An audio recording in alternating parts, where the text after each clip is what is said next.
Bom, pessoal, boa noite. Vamos dar início a uma discussão que o Coletivo Educação Poços de Caldas planejou para a noite de hoje sobre o ensino emergencial remoto. O título dessa live, não vou chamar de debate, mas uma discussão entre colegas, professores e pesquisadores, é Educação no tempo de coronavírus, o que fazer? Metodologias e estratégias para continuar estudando e aprendendo. Então, esse encontro está sendo realizado pelo coletivo Educação Poços de Caldas. A gente existe como organização faz 5 anos, ele é composto por professores, estudantes, pesquisadores, pessoas que apoiam a educação pública. A gente vem promovendo, nesses 5 anos, palestras, grupos de estudos, lives, entrevistas, cursos para os professores, sempre em busca de uma educação laica, pública e de qualidade. Eu sou o Leonardo Lago, eu vou fazer a mediação desse encontro, e a gente convidou 3 pessoas para discutir em diversos âmbitos o atual momento da educação pública, né? Então, temos aqui conosco a Fernanda Leão, ela é professora e supervisora escolar da rede municipal aqui de Poços de Caldas, o Johnny Ribeiro, que é professor e diretor escolar da rede estadual de Minas Gerais, e o João Fábio Diniz, que é professor, cientista social, mestre e professor universitário. A gente planejou dividir esse bate-papo, essa conversa entre nós em 2 partes. A primeira, a gente vai dar ênfase, pensar um pouquinho junto sobre o contexto real, né, o contexto do município, do estado e das políticas públicas, que vem dando apoio, suporte nesse momento. E na segunda parte, que vai de encontro ao título, é o que fazer, o que está sendo feito nas escolas que a gente atua e o que a gente pode fazer para melhorar. A gente vai discutir um pouco abordagens, ferramentas, materiais e metodologias de ensino. O contexto dessa live, acho que a gente não precisa se prolongar muito, mas em meados de março, por conta da pandemia, foi decretada a quarentena. As escolas, a partir de dia 16, 20 de março, dependendo da cidade e do estado, elas foram fechadas. Em algumas foram decretado recesso e férias escolares, e as aulas têm voltado faz 1 mês e meio, mais ou menos, desde meados de abril ou maio, dependendo do estado, um ensino remoto, que a gente está chamando também de emergencial, né? Não é uma educação à distância, não é uma educação que foi planejada para esse momento, mas, por conta das circunstâncias incontornáveis, os professores tiveram que fazer as suas atuações de maneira remota, né?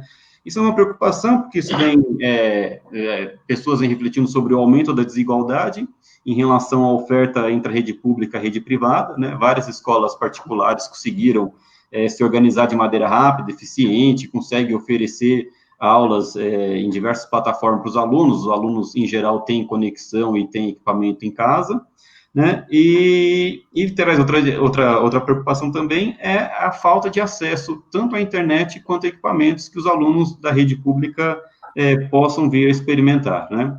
Hoje eu estava lendo uma pesquisa que a rede de São Paulo fez com 1.500 pais, e eles relataram que 70% dos alunos, dos filhos deles, estudantes, estão desmotivados, e 80% têm dificuldade em acessar esse ensino à distância, né?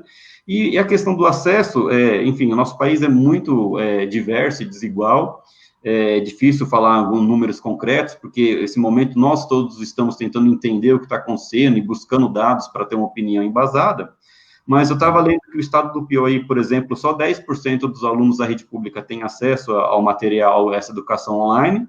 Estado de São Paulo e Roraima, metade dos alunos têm acesso. Em 5 estados, só 25%, em 7 estados, somente 15%. Depois eu posso deixar esses dados ali nos comentários. Bom, o nosso quadro ele é complexo, ele é emergencial, a gente tem claro que não existe uma melhor solução para esse momento, não existe uma boa solução, mas a gente propôs esse bate-papo aqui mais como uma forma da gente conversar, dialogar e pensarmos juntos o que podemos fazer, né? E vamos falar um pouco do contexto local, que é o que nós mais entendemos, né? Então, para dar início a nossa primeira parte, que nós chamamos aqui de contexto real, eu queria primeiro ouvir do Johnny. Johnny, boa noite, seja bem-vindo a sua participação.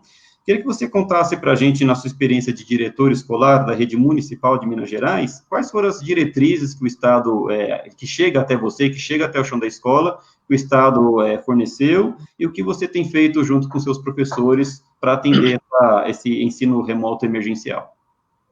Boa noite para todo mundo aí. Então, aqui na rede estadual, né, uma escola estadual, foi relativamente interessante no sentido da organização, porque de início, né, o pessoal criticou a questão da imposição do ensino remoto, alegou uma certa falta de diálogo, até mesmo na construção desse modelo de ensino, mas tudo aconteceu de uma forma muito rápida, a gente tem que considerar isso, né? No começo, o Leonardo mencionou, né, que a interrupção das aulas se iniciou a partir do dia 18 de março, e se a gente for pensar no começo do ensino remoto, foi em 18 de maio. Então, é um período relativamente curto, e se a gente for pensar também nesse último dado que você deu, por exemplo, em relação ao uso das tecnologias, a gente vai perceber que é até razoável a forma como foi proposto esse ensino remoto na rede estadual. Não que seja o ideal, o ensino básico, não há, né, discussão, ele tem de ser presencial, mas no contexto emergencial, né, o ensino remoto veio, então, como uma medida de contingência. Não é a ideal, mas é a que existe. Então, basicamente, o que o governo do estado fez? Criou um site, né, para juntar todas essas informações, que é o Estude em Casa, .educação.mg.gov.br. Dentro desse site você tem acesso aos PETs, que é o Plano de Estudo Tutorado, que é um caderno de atividades, uma apostila, basicamente, né, um caderno de atividades. Dentro desse caderno de atividades constam lá a maioria das unidades de ensino, no segundo volume veio contemplando todas elas, e o aluno resolvendo todas aquelas atividades, ele teria, então, 1 mês da carga horária letiva contabilizada. Então, a resolução daquele caderno completo daria ao aluno 1 mês de carga horária. E aí é interessante, porque tem essa questão, né, o uso da internet ou a falta dela. Porque se nas escolas particulares os alunos acompanham, né, de uma forma diária, às vezes a manhã toda, a tarde toda, enfim, assistindo às aulas, no ensino remoto do Estado, o professor se tornou um tutor. Ele recebe um material pronto, a escola distribui esse material para o aluno, e cada qual, né, se adequando à sua realidade, dos seus alunos, estabeleceu meios de comunicação que fossem, né, que possibilitassem ao professor ter acesso àquele aluno e acompanhar ele na resolução dessas atividades.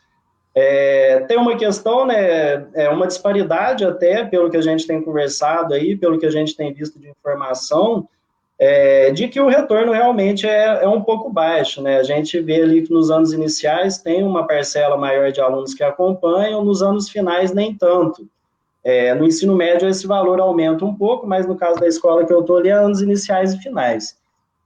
Então tem essa questão, o ensino remoto no estado, você tem um caderno de atividades e, além disso, né, como ferramenta oficial, você tem as aulas na TV, né, é uma outra medida de apoio, né, já que tem essa questão da internet, nem todos têm acesso ao celular ou a conexão banda larga, enfim, o governo do estado também, né, chegou a elaborar um programa que é veiculado na TV Assembleia e também na Rede Minas, principalmente, E nos faz lembrar, né, das famosas aulas lá do Telecurso 2000, né, até hoje ainda tem alguma coisa aí passando, se não me engano, na TV Cultura, mas que passava, né, na Rede Globo aí no começo dos anos 2000, aquela transição.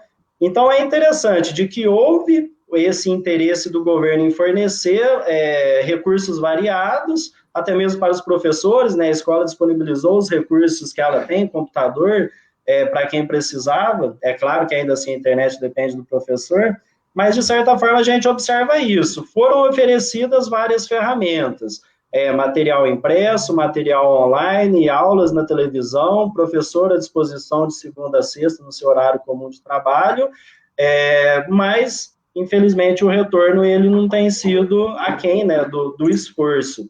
E que aí traz vários questionamentos, mas que não é o caso aqui, porque afinal de contas, né, a gente já ressaltou no início, né, o ensino remoto ele só existe por conta da pandemia. O ensino remoto nunca vai ser uma realidade na educação básica, e se em algum momento o governo propor isso como política pública, eu tenho certeza que, né, haveria uma grande mobilização. A gente não está com medo de que isso se torne permanente, mas enquanto durar a pandemia, né, enquanto não tivermos aí uma vacina, eu duvido que essa situação venha a mudar.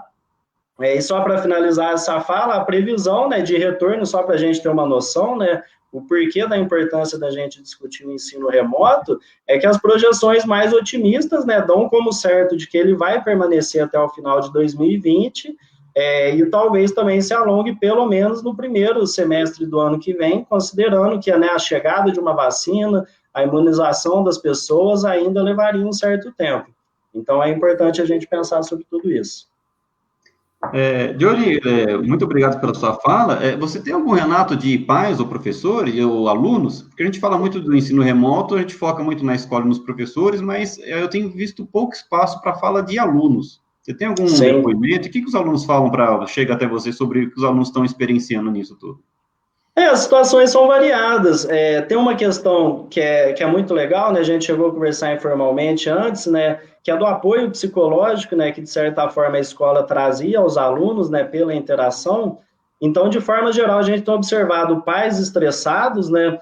Algumas turmas que nem eu comentei, né? Existe um retorno. A nossa turma do primeiro ano tem um retorno, né? 100% dos pais e alunos estão acompanhando. O quarto ano, metade dos alunos praticamente, no nono ano, 30%. E o que chega dos alunos e dos pais é isso, de um lado, uma geração, né, dos anos, vamos pensar ali do sexto ao nono ano, uma geração que está descobrindo a tecnologia, mas que está se apegando exclusivamente à questão dos jogos. Então, às vezes, ele até tem acesso a um celular bom, que tem, né, capacidade ali, tem uma internet à disposição, mas o interesse dele não é utilizar aquilo para o estudo. Por outro lado, a gente tem relatos, né, de pais que tentam ajudar e que não conseguem, né? São situações variadas, tem alunos que têm os seus responsáveis, às vezes são analfabetos, então imagina só você orientar uma criança dos anos iniciais nesse contexto. Então, assim, o pessoal tem se manifestado bastante, né? A gente procura estar à disposição pelos meios em que é possível, né? Grupo de WhatsApp, etc., e, de fato, a comunidade tem se manifestado, né? As experiências são variadas. Todo mundo sabe disso, né? Que não é uma coisa que veio para ficar, é algo que vai acontecer enquanto perdurar essa questão da pandemia. Então, assim, de certa forma, eu diria que seria isso mesmo. Legal, Johnny. Esperamos que não perdure essa situação, né? Que eu acho que existem forças aí que possam tentar aproveitar a situação e tentar enfiar goela abaixo o ensino remoto, né? Antes de passar a convidar a Fernanda, queria só lembrar para quem está assistindo a gente, tem mais de 50 pessoas online agora, se vocês quiserem mandar comentários ou perguntas, a gente planejou um tempinho no final para a gente escutar um pouco vocês também. Fernanda, boa noite. Eu queria que você falasse agora da sua experiência como professora e como supervisora aqui da Rede Municipal de Poços de Caldas. O que a secretaria, quais são as diretrizes, o que a secretaria tem ofertado e como está sendo o trabalho realizado lá na escola de vocês. Você está com o áudio mudo. Agora sim. Boa noite a todos e todas. E, assim, a experiência do município começou aí no caminho da experiência do Estado, né? Porque nós começamos inicialmente com a orientação de utilizar o material do Estado, né? O PET e as aulas, como o Johnny já falou. E nós começamos o ensino remoto emergencial, né? Começamos a nos preparar para ele no dia 11 de maio. Nós começamos a fazer grupos no WhatsApp, né, das turmas, com os professores responsáveis, entrar em contato com os responsáveis para deixá-los cientes, né, do que aconteceria, apesar que a gente também não sabia muito, como não sabe até agora, né, a gente está aí experimentando, vivendo uma situação atípica e difícil. Então, a questão, acho que o diferencial do município é porque nós podemos utilizar outros tipos de materiais, né? Então, a gente pode, baseado no nosso planejamento, montar os nossos planos de aula. E na escola onde eu trabalho, isso aconteceu assim. Alguns professores que trabalham no Estado utilizam material do Estado, e, claro, outras metodologias também, outras formas, mas a maioria utiliza o próprio planejamento, o próprio plano de aula, né, e fazem vídeos, gravam videoaulas, apostilas, livros, os materiais são muito diversos, depende do que o professor, o objetivo com a atividade que ele está propondo. O que a gente percebe que funciona muito bem que a gente só utiliza o WhatsApp. Foi a rede social escolhida por ser simples, todo mundo poder acessar e tudo mais. Mas isso acaba limitando também a gente utilizar outras formas de trabalho, né? Outras metodologias que o WhatsApp não dá suporte. Então, a gente fica um pouco limitado por conta de só usar o WhatsApp, mas foi uma opção para que mais pessoas tivessem acesso, mais alunos tivessem acesso. Então, as aulas são postadas todos os dias, de acordo com a carga horária. Cada professor, de acordo com a sua carga horária, posta uma quantidade X de atividades, e eles ficam à disposição no horário de trabalho, né, cada um no horário normal, os professores à disposição dos alunos e a supervisora à disposição dos professores e dos alunos. E, inicialmente, a gente tinha até pensado na aula remota, né, que as escolas particulares utilizam bastante, mas, mais uma vez, aí, limitados pelo uso do WhatsApp, não foi possível, né, não seria viável. E a questão da devolutiva, que o Johnny comentou, é muito parecida, né? Infelizmente, a gente fez uma pesquisa na própria escola, a maioria que tem acesso à internet utiliza dados móveis, a maioria que tem acesso, porque tem muitos que não têm. Os que não têm, a gente está oferecendo material impresso, a gente imprime material e entrega para os que não têm acesso nenhum, não tem nem dados móveis, não tem celular. E a gente é tudo muito novo, né, para todo mundo. Mas uma coisa que eu acho que funciona muito bem, assim, que eu acho que, se eu posso dizer algo positivo desse momento, é a comunicação que a gente está tendo entre nós, colegas, os alunos, os que estão participando, a interação que a gente está conseguindo, o olhar, né, que a gente está conseguindo ter para todo mundo, né, de ter uma empatia maior. E eu acho que a gente deve aproveitar esse momento para realmente pensar no que a gente acredita que é a educação, né? Então, agora a gente pode pensar, a educação é só dar aula, né? Qual que é o papel do professor? É só transmitir conhecimento? A gente sabe que conhecimento está em todos os lugares. Então, a gente pode aproveitar esse momento complicado, difícil, que está todo mundo meio perdido, né? Assim, com o ensino remoto emergencial, que é o paliativo e que não é o ideal de jeito nenhum, mas a gente também não poderia deixar de fazer nada, né? A gente precisa manter o vínculo com esses alunos, né? A escola não pode fazer de conta que esses alunos não estão aí, né? Então, a gente precisa está acolhendo esses alunos e está fazendo o que é possível, o que funciona, o que não é.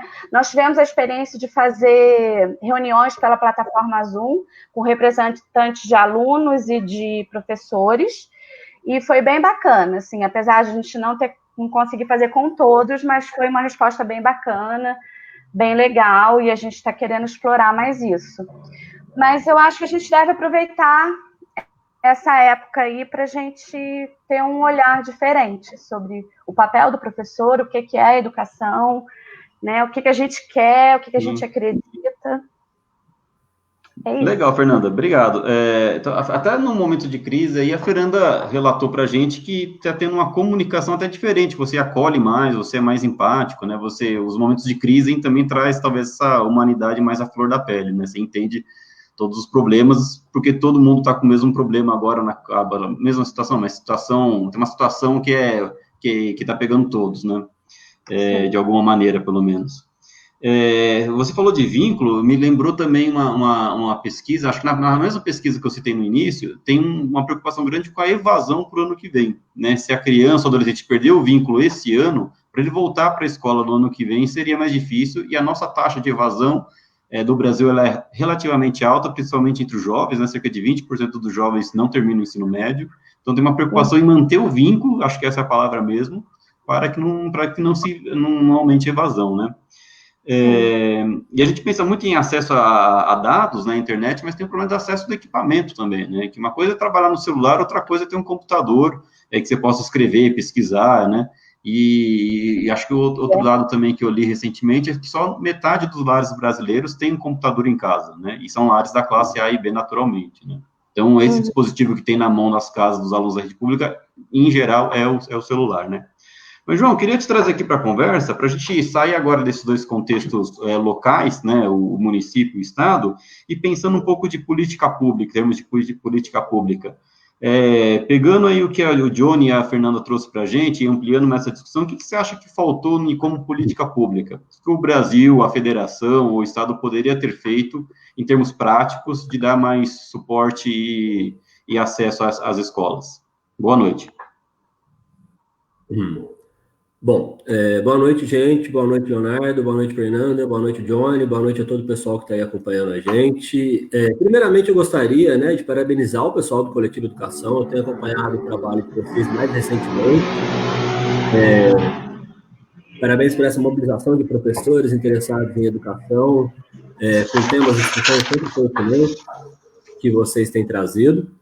Gostaria também de agradecer o convite para a live, né, e também a publicação dos nossos textos. Eu e o Johnny temos feito alguns textos para repetir sobre a educação no contexto da pandemia. A gente já fez 2, o terceiro está no forno, está saindo na semana que vem.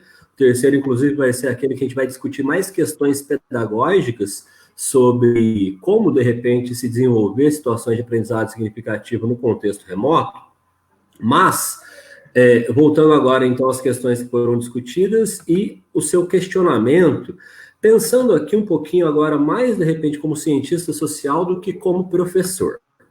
Bom, duas questões de um ponto de vista das políticas públicas, né? E do papel social das instituições educacionais, a gente pode colocar assim. A gente pode considerar que a gente está num estado de exceção, similar, em certo sentido, ao de uma guerra, né? E o poder público deveria eleger prioridades nesse contexto. A primeira prioridade, claro, é a questão da saúde. E a educação, muito coerentemente, poderia ser pensada como uma segunda prioridade nesse contexto. Não pela necessidade de se complementarem nos anos letivos, de não haver atrasos burocráticos e legais para as instituições e para os indivíduos, enfim. E sim pelo fato de que a dinâmica educacional, o contato, o envolvimento das famílias e dos estudantes com as instituições de ensino, nos nossos dias é um pilar fundamental da ligação entre indivíduo e sociedade, né? Tanto do ponto de vista ético, como no que diz respeito à ordenação das relações entre público e privado. Bom, dito de outra forma, a gente pode pensar no seguinte, que deixar os estudantes da educação básica e as suas famílias sem envolvimento escolar no momento é contribuir para o caos coletivo que, de uma forma ou de outra, a gente já está vivenciando. É por isso, não só pelo aspecto do desenvolvimento cognitivo dos estudantes, que é um aspecto evidentemente muito importante, que a educação não pode parar, não pode esperar. Então, não é porque a gente vê limitações, falhas, críticas muito significativas e muito coerentes em relação ao modelo remoto e a maneira como ele está acontecendo, que a gente deve, de repente, imaginar que deveria parar e não deveria acontecer nada, né? Mas para que, de repente, esse modelo remoto fosse mais adequado e fosse mais capaz de estabelecer as conexões necessárias entre família, estudantes e instituições educacionais e fazer assim, essa ligação social, seria fundamental a primeira coisa, que seria possibilitar o acesso a todos, ou ao maior número possível de estudantes ao ensino remoto, né? De forma geral, até no outro dia, quando a gente estava preparando a conversa aqui para a live, eu perguntei para a Fernanda, ela falou que estava acontecendo exclusão muito grande nas escolas em que ela trabalha, na verdade, acredito que seja só uma, e ela falou que, de fato, a maior parte das pessoas que estão excluídas do processo, isso se deve à não conexão à internet, à não possibilidade de acesso à internet. Então, o que poderia ter sido feito, né? Merece destaque, por exemplo, o exemplo de Campinas, São Paulo. Lá, a Secretaria da Educação providenciou a distribuição de chips para mais de 20 mil, se eu lembro bem o número, de alunos do ensino fundamental e do EJA, para que eles pudessem conectar o celular, o tablet e acessar a plataforma virtual de aprendizagem. Há outros exemplos também significativos nesse sentido. No Rio Grande do Norte, por exemplo, as pessoas acabaram possibilitando o acesso via rádio, enfim, mas são exemplos isolados. Seria fundamental, e aqui é importante até a gente ter claro que não se trata de uma crítica político-ideológica, político-partidária, nada disso, é uma crítica factual.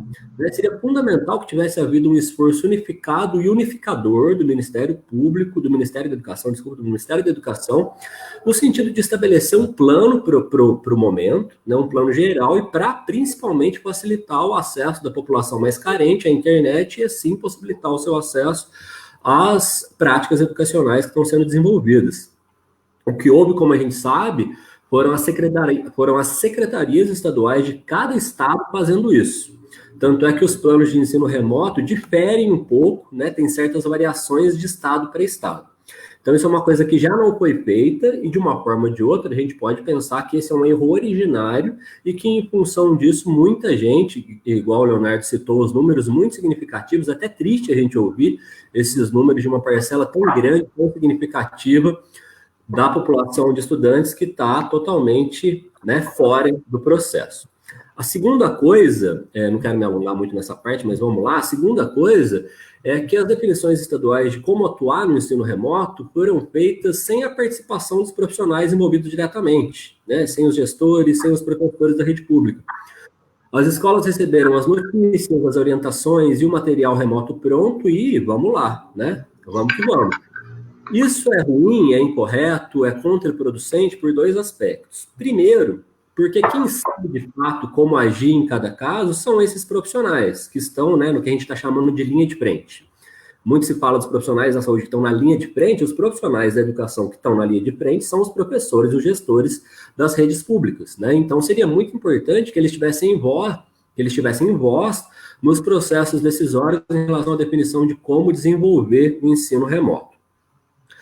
É claro que, num primeiro momento, isso poderia ser até, de alguma forma, justificável, que foi uma coisa feita a toque de caixa, né, que não haveria tempo para uma discussão mais ampla, enfim.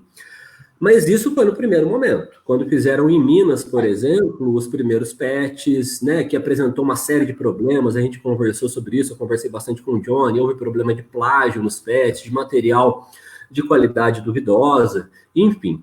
E agora? Já que não é mais o primeiro patch, já que a coisa já está em processo, já que a gente sabe que pelo menos no segundo semestre desse ano é assim que vai continuar acontecendo. Como que isso poderia ser feito? Como que poderiam ser criadas instâncias de comunicação desse pessoal da linha de frente com as instâncias públicas que estão sendo responsáveis pela produção dos cadernos e pelo desenvolvimento logístico de como de fato está acontecendo o ensino remoto? Né?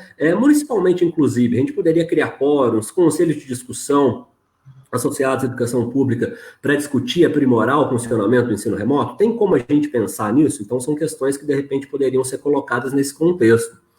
E um grande problema que acontece quando os gestores e os professores se sentem excluídos dos processos decisórios que definiram como trabalhar o ensino remoto é que a própria adesão, né, desses profissionais acaba ficando em xeque. Não que eles não vão participar, né? Eles são meio que obrigados a participar por terem um vínculo empregatício com o Estado.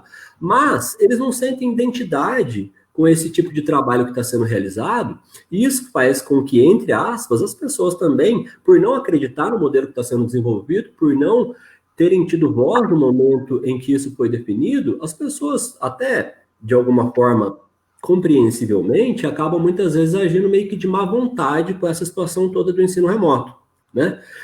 Uma coisa que tem sido relatado constantemente, conversando com professores, com gestores, é uma coisa que, infelizmente, tem ocorrido. Há como, né, a gente correr atrás desse tempo perdido, há como, de repente, se articular em situações para que haja voz dos docentes e dos gestores, para que o ensino remoto fique uma coisa mais próxima do que eles imaginariam, então, que eles apresentassem uma adesão mais significativa, um trabalho mais interessado, um trabalho mais substantivo nesse sentido. Então, eu acho que aqui mais respostas do que menos respostas e mais questões para a gente pensar em como atuar no segundo semestre e no período para frente, aí, que com certeza a gente vai continuar com o ensino remoto. Muito bom, João. Você tocou na parte que poderia ter a ação coordenada, né, das secretárias em dar o acesso e talvez o equipamento, né, que isso também eu acho que é um problema. Às vezes eu ouço pouco falar no acesso do professor, parece que é dado que o professor tem internet em casa e tem um bom computador em casa, né? Fala-se muito do acesso para os alunos, mas eu vejo pouco falar do acesso aos professores, né? E você falou de incluir os professores na elaboração dessas propostas, que de fato é algo que nunca acontece muito aqui no nosso país, né? Quando se tem as grandes reformas educacionais, elas são sempre de cima para baixo, por meio de documentos, né? E entrega o documento e segue o documento, né? Isso que é o que tem feito. Mas pelo menos a Fernanda já trouxe um relato também que, ao menos nessa situação, os professores começaram a se conversar mais entre eles, você tem que buscar consenso em qual plataforma, como que vai ser o horário, como vai ser a atividade, né? E, de repente, um não consegue acessar, o outro consegue, né? Então, de alguma outra maneira, parece que no nível da escola está tendo essa interação, né? Eu queria agora encaminhar nosso papo para a segunda parte, e pegando o título da nossa live, que era como continuar estudando e aprendendo, né? Às vezes se fala muito no acesso, parece que pode virar só um número, quantas atividades são devolvidas, quantos alunos acessam, mas queria tocar um pouquinho a aprendizagem, né? Dado que as atividades são devolvidas, como é que você retorna isso para o aluno à distância, né? Que quando no ensino presencial, você vê um aluno, você vê que pela cara dele que ele não está entendendo, pela pergunta dele que ele não está entendendo, você pode ver de maneira ali, né, ao vivo, em tempo real, o erro dele, você pode corrigir esse erro. Como é que fica essa questão do aprendizado no ensino remoto, para além do número burocrático, que seja somente números de acesso e números de aulas postadas e reenviadas, né? Então, eu queria abrir essa nossa nessa segunda parte da live, com essa questão do aprender, como continuar aprendendo e estudando, e queria aí que vocês comentassem, da experiência de vocês, o que tem funcionado, né, e quais ferramentas, quais materiais, né, o que tem funcionado, que a gente poderia compartilhar com as outras pessoas nesse sentido.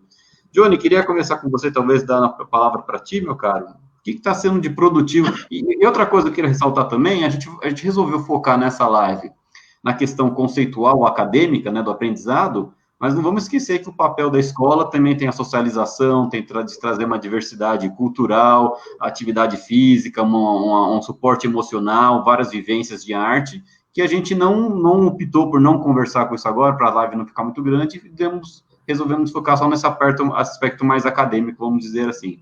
Mas, Johnny, a palavra é sua, meu caro. Sim.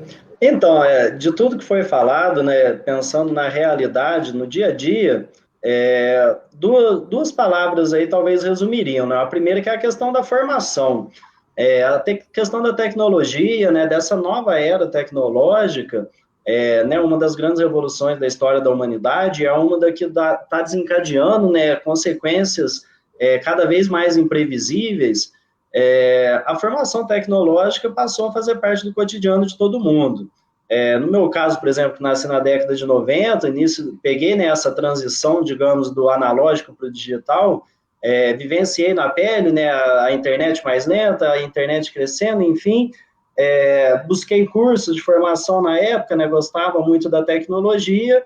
Quando chegou no contexto do ensino remoto, em que as relações ficaram restritas ao uso das tecnologias, no geral, da minha parte, talvez eu diria que não senti dificuldade, mas é claro que quando a gente observa no geral, a gente percebe, né, que muitas pessoas sofrem com recursos que, em tese, seriam relativamente simples.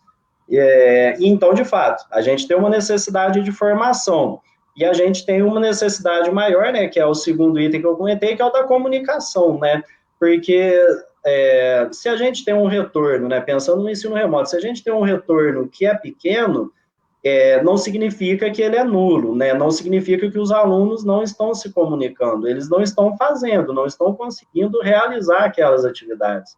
Então, é bem curioso, porque às vezes a gente fala, né, no primeiro momento, poxa, um retorno na média de 30% nos anos finais pode parecer pessimista, mas não significa que os outros alunos abandonaram a escola. Eles estão em contato e estão fazendo na medida do que eles conseguem, né, porque a gente tem que lembrar que é uma adaptação. Se a adaptação já é difícil para o professor, que é um adulto que tem uma formação, imagine para o aluno, né, se adequar a esse contexto de ter que aprender, né, por meio de um diálogo com o seu professor no WhatsApp, né, ouvindo seus áudios, até a questão do vídeo, né, se você for pensar em quem usa a internet de dados móveis, um vídeo talvez ali acabe com os dados móveis dele. Então, ele vai selecionar muito bem antes de ver aquele material. Então, assim, resumindo, se o professor, né, tem a necessidade de se formar, de aprimorar, né, seus conhecimentos técnicos na questão da tecnologia, não é somente pelo ensino remoto, é pelo mundo em que nós vivemos, né, por essa geração tecnológica. E no segundo ponto, pensando na comunicação, que é onde vem a questão mais prática, né, tudo bem, eu tenho um recurso, eu posso não saber utilizar ele muito bem, mas eu vou usar o que eu tenho. O que a gente tem atualmente? WhatsApp, Google Sala de Aula, né, que é a famosa sala virtual, e-mail e telefone nos casos mais difíceis. Então, basicamente é isso. Se a gente vai pensar em prática, apesar das dificuldades, mas pensando na variedade de acesso que os nossos alunos têm, a própria produção do material de apoio vai variar. Vai ser um áudio de WhatsApp, né, vai ser um vídeo explicativo do próprio professor, vai ser um vídeo compartilhado, né, do YouTube ou algo do tipo. Mas, principalmente, né, lembrando que aqui eu estou falando em relação à rede estadual, né, que está seguindo um caderno único, né, que é o PET, o Plano de Estudo Tutorado, traz digamos, uma última reflexão aqui para o momento, que é uma certa confusão que eu vejo, que talvez contribui para que as coisas não estejam ocorrendo de uma forma melhor, né, ou, digamos assim, que o retorno fosse maior. Que é a questão do professor ter se tornado um tutor, né? Porque quando o Estado fala plano de estudo tutorado, o professor, de certa forma, ele tem a sua, né?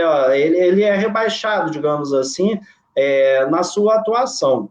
Mas, e aí vai chegar também na questão um outro conceito, né, da autonomia, né? Se a gente precisa que o aluno tenha autonomia de querer fazer, também tem que o professor ter autonomia de saber reconhecer as suas dificuldades para buscar resolver aquelas lacunas de sua formação. Mas, no geral, então, pensando aqui numa questão mais real, né, no aqui e o agora, o que a gente tem visto atualmente é isso. São professores que têm um retorno de 100% da sua turma apenas usando o WhatsApp.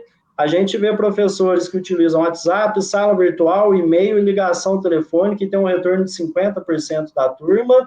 E a gente tem aqueles que não estão fazendo, não é porque não quer, não é porque é preguiçoso, mas porque não tem as condições, né, as condições sociais em que ele vive, né, o dia a dia dele, não permite ter esse momento de estudo, em casa, sozinho, falando com o seu professor.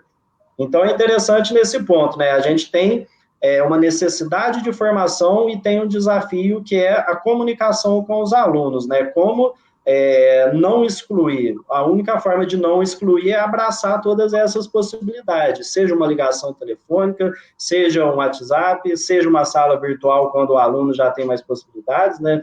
E quando eu digo mais possibilidades, não é nem só possibilidade de acesso, né? A do conhecimento, né?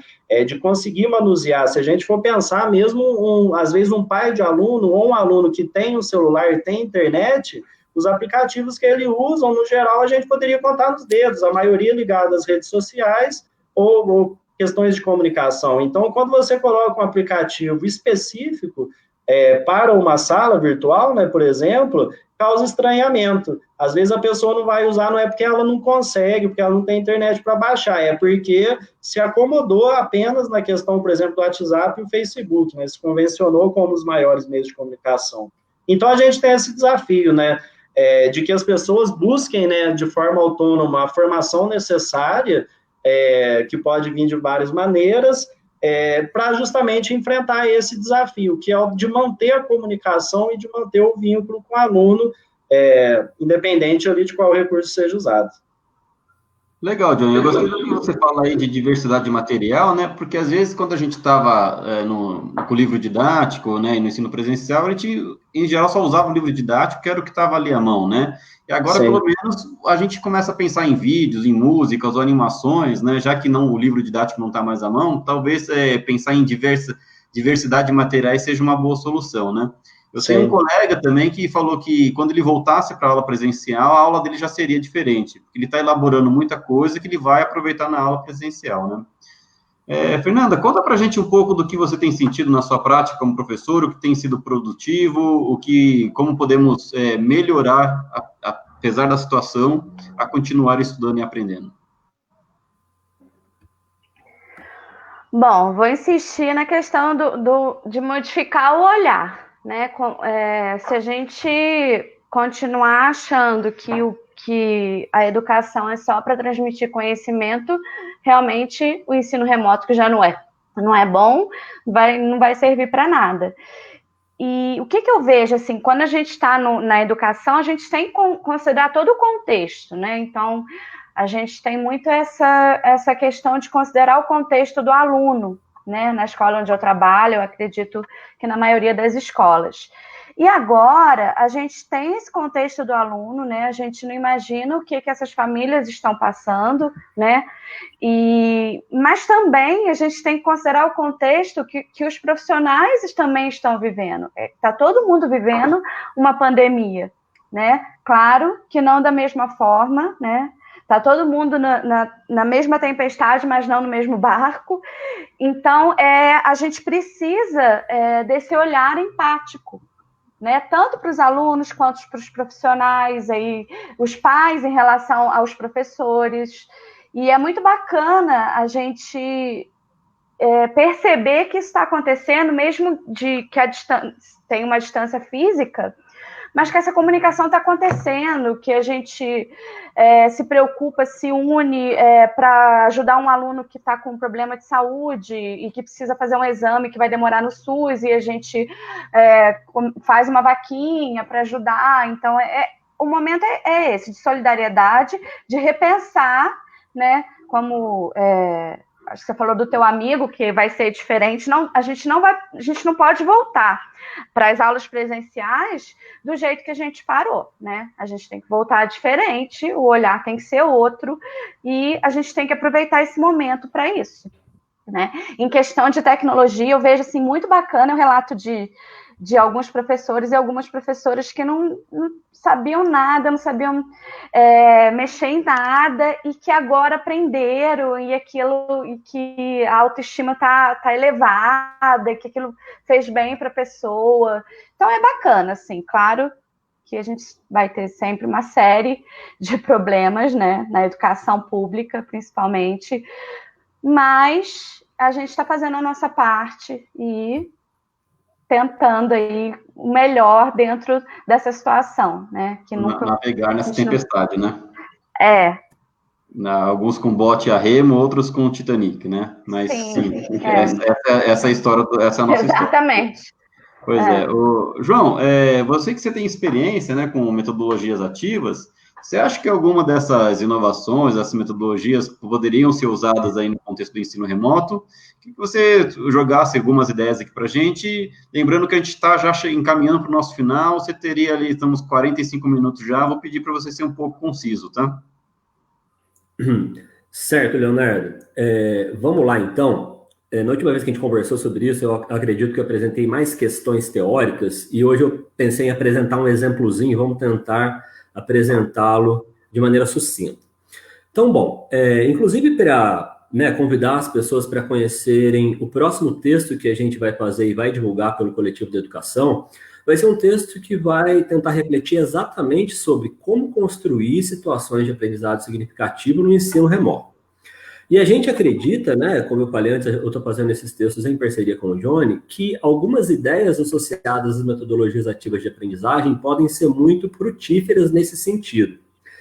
Não as metodologias mesmas, mas as perspectivas pedagógicas, educacionais que estão por trás dessas metodologias ativas. Hoje, as metodologias ativas, elas viraram quase como que um modismo, Isso não é bom no sentido de que muitas vezes as pessoas pensam nas metodologias ativas enquanto as estratégias, a sala de aula invertida, o peer instruction, a gamificação, e na verdade é mais importante pensar no que está por trás dessas concepções didáticas do que de fato nas ferramentas, Ou dito de outra forma, a gente pode desenvolver uma estratégia pedagógica que seja considerada mais tradicional, na qual a gente utiliza esses preceitos educacionais associados às metodologias ativas, e a gente pode também trabalhar com metodologias ativas sem empregar esses preceitos. Ou, dito de outra forma, a gente pode utilizar as metodologias ativas de forma insossa, de forma tradicional.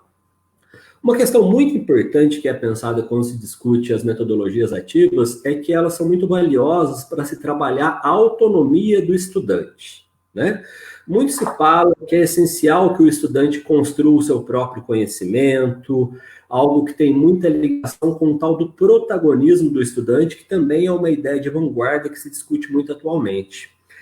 Nesse momento em que cada um está sozinho na sua casa, a gente pode dizer que essa ideia da autonomia, de alguma forma, está posta, Que o bom ensino remoto vai levar à formação de estudantes autônomos. Claro que essa não é a ideia, Inclusive, no presencial, essa também não seria a ideia. Existe um risco, que eu já vi acontecer muitas vezes com colegas, de utilizar essa ideia da autonomia meio como que desculpa para deixar o aluno nos dará. Ou seja, assista esse vídeo aqui e comenta o que você achou. É uma forma que, de repente, o docente está pensando que ele está favorecendo a autonomia, mas não é exatamente assim que funciona. Na verdade, a autonomia tem que ser pensada como uma coisa direcionada. Tem que haver um encaminhamento reflexivo de cada etapa das descobertas autônomas, digamos assim, que o estudante vai fazer sozinho. Fala-se, por exemplo, em pontos de checagem. Então, você desenvolve uma estratégia pedagógica que vai favorecer a autonomia do estudante, construindo o saber de forma autônoma e sequencial como num passo a passo, em que o docente cria cada situação com um intuito específico e que o conjunto dessas situações seja capaz de produzir, de fato, um aprendizado significativo e autônomo. Então, eu pensei em um exemplo, eu sei que eu tenho um historiador aqui, que é o Johnny, tem o Clayton, que é outro historiador, que é uma das pessoas fortes do Coletivo de Educação. Se eu fizer alguma impropriedade historiográfica ou histórica aqui, me desculpem, eu sei que às vezes os cientistas sociais e os historiadores não convergem muito nos seus pensamentos históricos, mas vamos lá, vamos pensar em uma aula para o 9º ano, na qual o professor iria tentar trabalhar a ditadura militar no Brasil. 2 aulas, 1h e 40 minutos para você trabalhar a ditadura militar no Brasil. Para isso, você iria usar apenas o WhatsApp, um grupo de WhatsApp que você tem com a turma. Não é a melhor ferramenta, mas também não é a pior, porque a gente sabe que há situações em que nem isso é possível. Então, suponhamos um mínimo de interação. Então, quando o Johnny falou, só recuperando rapidamente a ideia, quando o Johnny falou do perigo dos professores virarem tutores, realmente é uma coisa que, infelizmente, está acontecendo em muitos casos. Qual que seria a distinção que eu faço fundamental entre o professor virar um tutor e de repente, ele ser um professor do ensino remoto? A primeira coisa é a ideia da sincronicidade. É importante que exista tarefas, atividades realizadas de forma sincrônica, que o estudante esteja lá fazendo com o acompanhamento do professor, né? Isso não quer dizer que esteja acontecendo uma aula ao vivo, né?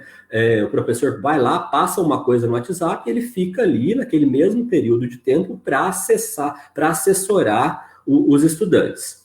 Bom, nesse sentido, é muito importante que quando a gente vai preparar uma aula, tanto no ensino remoto como no ensino presencial, a gente tem um objetivo bem claro. O que a gente quer fazer com aquela aula? Suponhamos que nessa suposta aula sobre a ditadura militar no Brasil, na aula de história no 9º ano, os nossos objetivos seriam compreender em linhas gerais o que foi a ditadura militar no Brasil e refletir sobre a democracia e autoritarismo de formas mais amplas. Ok.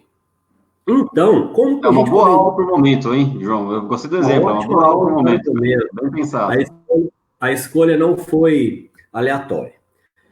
Bom, suponhamos, a gente começaria como essa aula?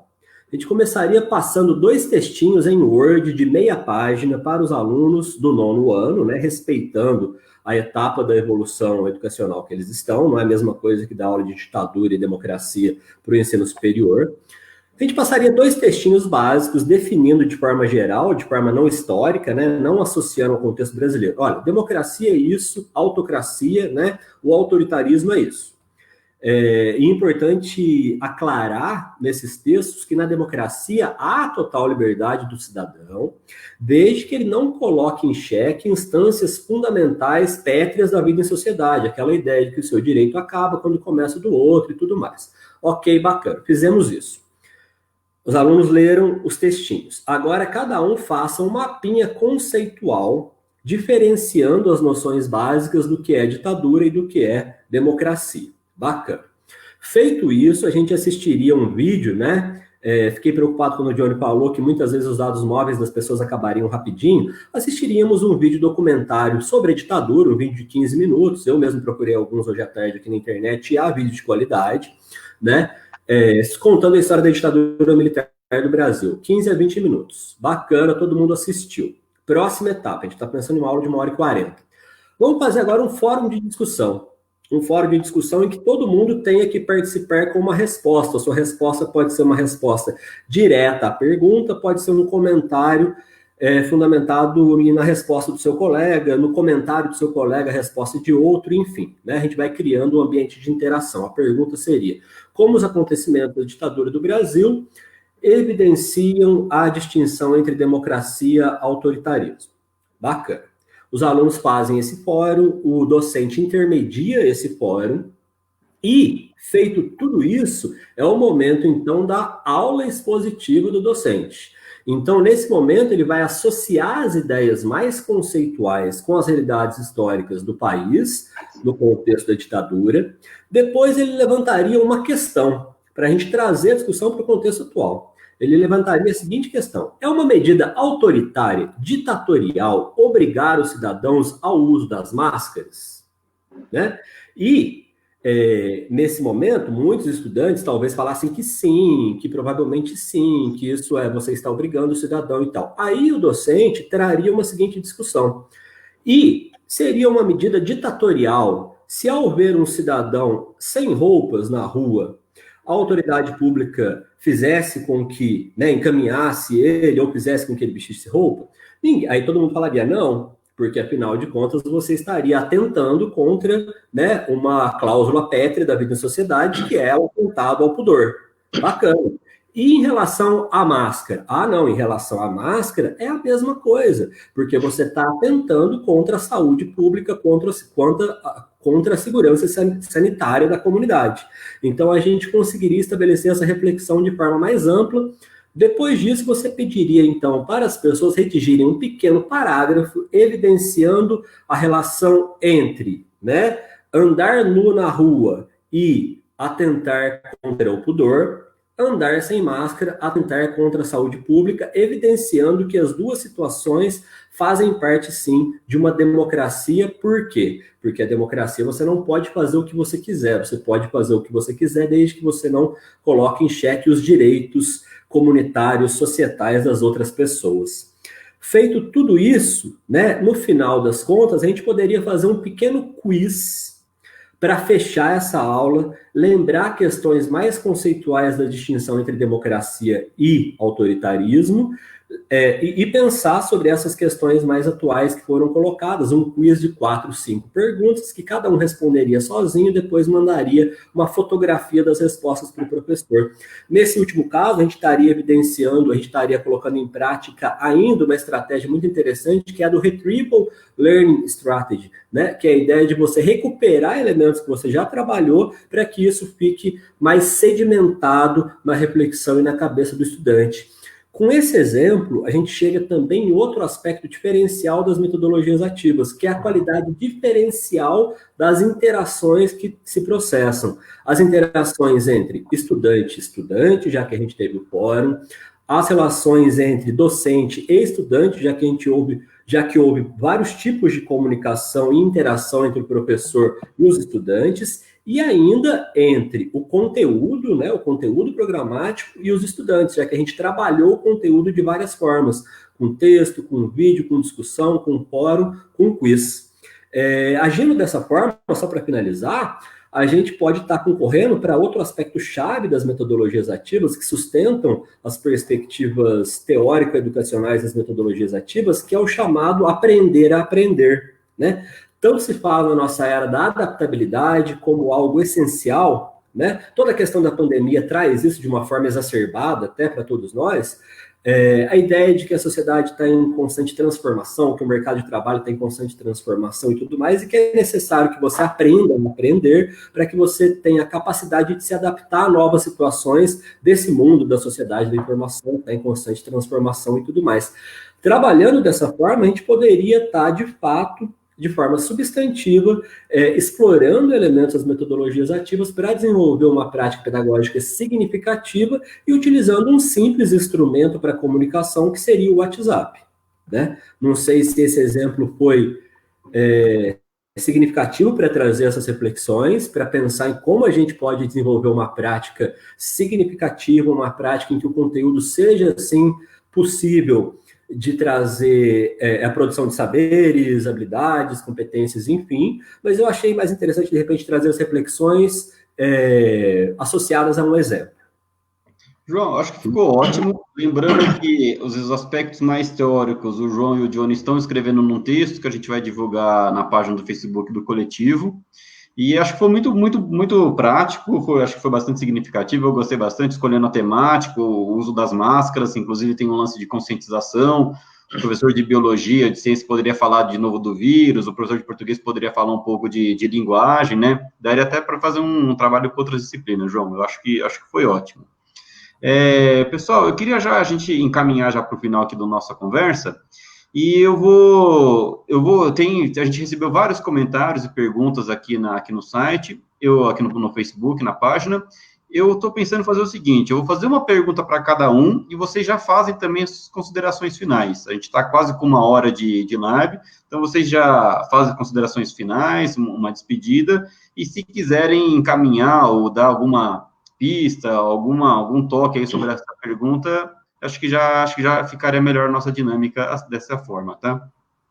Johnny, para você tem uma pergunta aqui da Gabriela, cara. Ela está perguntando, ela está colocando uma situação aqui do município que estão se falando em repor as aulas já a partir do próximo sábado pelo ensino remoto, né? Queria saber a sua opinião sobre isso. Como você vai trabalhar na sua escola a questão da reposição, né? E se você faria as reposições já durante o ensino remoto também, aos sábados, pela maneira remota. O que você acha dessa ideia e suas considerações finais, e obrigado. Tá certo. Então, no município, na verdade, imagino que a Fernanda depois vai poder falar melhor, mas é claro que também se prevê uma reposição, né? É claro que a gente não tem nenhuma informação oficial, muito pelo contrário, né? Ainda é um mistério, né? Se realmente a gente voltaria parcialmente a partir de setembro ou não. Até porque falar em reposição seria um pouco estranho se a gente pensar que o próprio retorno às aulas vai ser gradual, né? Não vai ser um retorno imediato de todos os alunos na sala de aula. A gente tem visto aí da proposta de outros estados, né, turmas reduzidas, né, revezamento das turmas diariamente. Então, é óbvio que certamente vai haver reposições aos sábados, talvez se torne, né, algo comum aí ao longo, até que essa situação se normalize. Agora, a gente também não deve ficar pensando em conteúdo. Eu vi um dos outros comentários lá falando sobre a questão, né, do aprendizado, né, que os alunos relatam que não estão aprendendo. Mas, de fato, a gente poderia pensar, eles estavam aprendendo também na sala de aula, quando estavam lá? Esse retorno que a gente está tendo está evidenciando a realidade já que era da sala de aula, né? De um retorno baixo, poucos alunos acompanhavam, né, de forma séria, outros faziam mais pela obrigação, outros nem faziam. É o que a gente está observando agora no ensino remoto, né? Aqueles alunos que já eram comprometidos mantêm, né, as atividades, digamos, em dia, semanalmente, outros fazem à medida, né, do seu desejo, e outros, né, falaram, bom, quando retornar, eu faço. Porque tem essa opção, né? Se o aluno não tem condição de fazer o ensino remoto, ele vai repor quando voltar. Como que vai ser a reposição, ainda está muito cedo para falar. Do município, até onde eu sei, o que se foi falado são alguns mais boatos, né? Não foi uma informação oficial, né? São, digamos assim, entre aspas, né? Talvez estudos, né? Pensando sobre essa situação. E aí, para finalizar, né? Só considerando, né? Que é o último espaço da palavra agora, a questão do ensino remoto que a gente até comentou no primeiro ponto, tem muita gente interessada, né, nessa fatia, né, da educação, né, basta ver o valor do orçamento do Fundeb, né, com certeza tem muita empresa interessada em pegar uma fatia desse valor, mas nada indica, enquanto política pública, que o MEC vá transformar isso e manter, né, como uma política independente depois que houver a imunização da população. A grande tendência, na verdade, né, seria o EJA, talvez o SESEC, mas principalmente eu vejo, né, a tendência para o futuro aí de ensino remoto, e na verdade, né, o ensino à distância é para o ensino superior, né, eu acredito que, enquanto política de governo, talvez o governo vá, né, manter, né, esse desinvestimento aí na universidade pública, mas nada indica, pelo menos até onde eu tenho acompanhado, que na educação básica, né, educação infantil, fundamental 1, 2 ou médio, vá se implementar, né, o ensino remoto de alguma forma, né? O que a gente tem visto, por exemplo, é aquela ideia do voucher, né, para o Vale Creche, né, para tentar desafogar as creches públicas e dar um valor para essas crianças frequentar uma creche particular, mas, enfim, aí já é um outro assunto. Eu digo isso por quê? Porque a gente não deve se desesperar, né? Eu acho que a mensagem final que eu poderia aqui deixar para os colegas é essa, né? Que a gente vê aluno falando que não está aprendendo, professor falando que está sofrendo de ansiedade, que não está dormindo direito, que não está conseguindo acompanhar tanta demanda que surge, mas, por outro lado, aqueles que, digamos, já tinham aqueles professores que já tinham uma disciplina de estudo e planejamento mais frequente, esses estão aproveitando justamente para experienciar, né, para vivenciar a situação, né, ninguém imaginava que as escolas, nunca vivenciando, né, eu nos meus 30 anos de vida nunca vi a escola ser fechada por conta da pandemia, meus pais também não, então, assim, a gente tem que vivenciar a experiência, utilizar, né, as ferramentas que a gente tem à nossa disposição e fazer o que está ao nosso alcance, né, fazer com que o aluno saiba, né, que a escola, né, que a educação não parou, e que enquanto permanecer essa situação da pandemia, a nossa melhor alternativa é experimentar até encontrar um ponto em que todos possam ser atendidos, sabendo, o conhecimento, o aprendizado é difícil, mas a manutenção dessa comunicação e desse vínculo do aluno com a escola é o que mais importa no momento. Muito bom, Johnny. Obrigado pela sua participação, por ter aceito o nosso convite aqui do coletivo. Fernanda, queria que você fizesse suas considerações finais também, e separei aqui uma questão da Carol, é uma questão que eu achei bastante importante, né? Ela fala que esse ano ele é mais ou menos praticamente perdido, né? E se existe alguma proposta de reforçar o conteúdo que foi dado nesse ano, que foi perdido, né? Para a continuação para o ano que vem. Eu tenho visto muitas falas sobre aceleração da aprendizagem, né, para a gente não encavalar os anos letivos e repor alguma coisa no próximo ano. Como você pensa isso, Fernanda? A aceleração, ou como ela trata aqui no termo, reforço do conteúdo? Então, até conversei isso com as minhas colegas, né, que a gente dá aula nos quartos anos, ontem a gente falando como vai ser. Não tem nenhuma proposta oficial, né, isso não é falado, mas a gente sabe que a gente vai ter que voltar. Por exemplo, eu dou aula no quarto ano, eu vou pegar uma turma que ela não vai ser uma aula para o quarto ano, né? Só exatamente. Então vai ter que ser, vamos pensar ali o que ficou para trás, porque é inevitável que fique. Então o pensamento vai ter que ser outro, o planejamento vai ser outro. Só que assim, a gente ainda não pensou exatamente sobre isso, mas a gente sabe que vai ter que mudar. Não vai ser uma turma de quarto ano exatamente, né? Porque por conta de tudo que está acontecendo.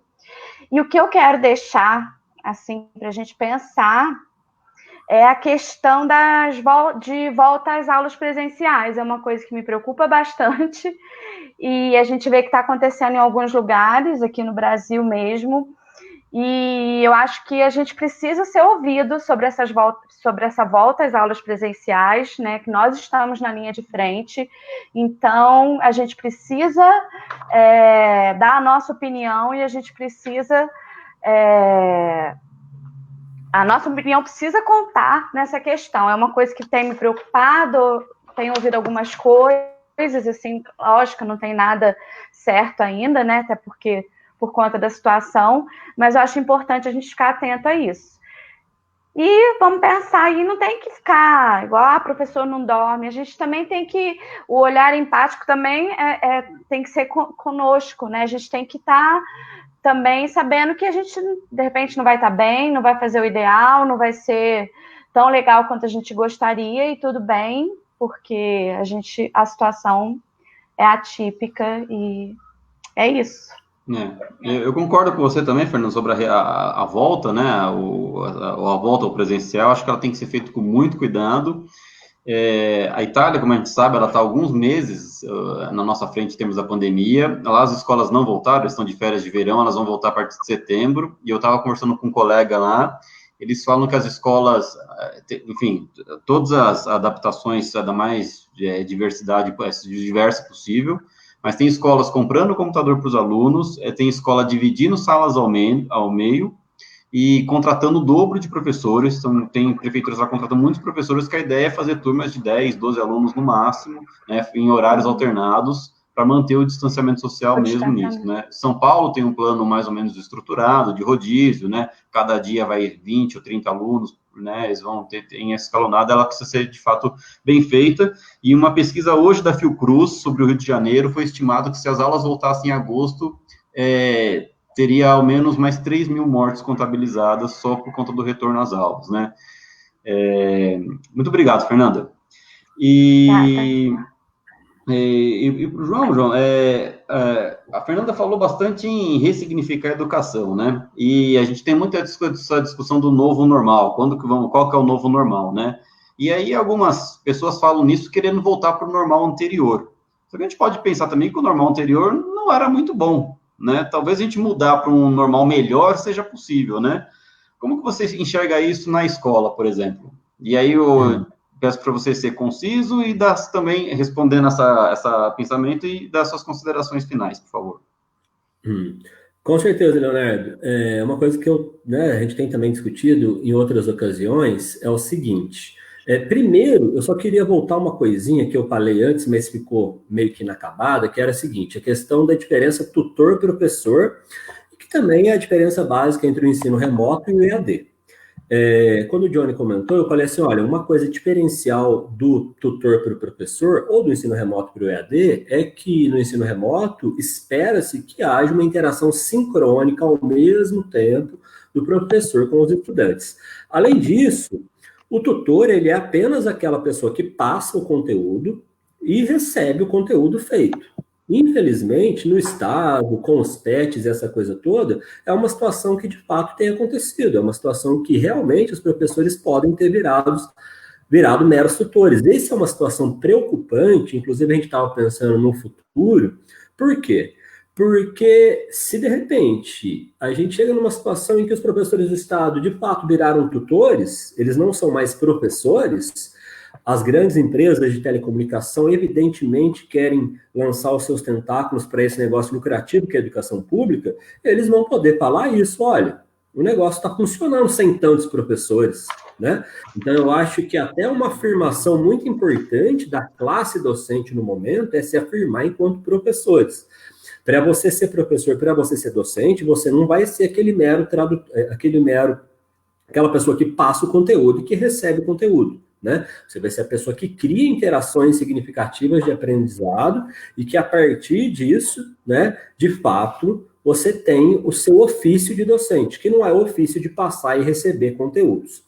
Nesse sentido, essa ideia vem totalmente de acordo com essa pergunta que você me fez, porque muitas vezes os professores estavam tão habituados com o contexto da sala de aula, com a cultura escolar, com a ideia de que você vai trabalhar as apostilas, os alunos estão lá, obrigatoriamente eles vão fazer as coisas e tudo mais, que muitas vezes, talvez, eles não estivessem percebendo que o retorno que eles tinham nas aulas presenciais também era baixo.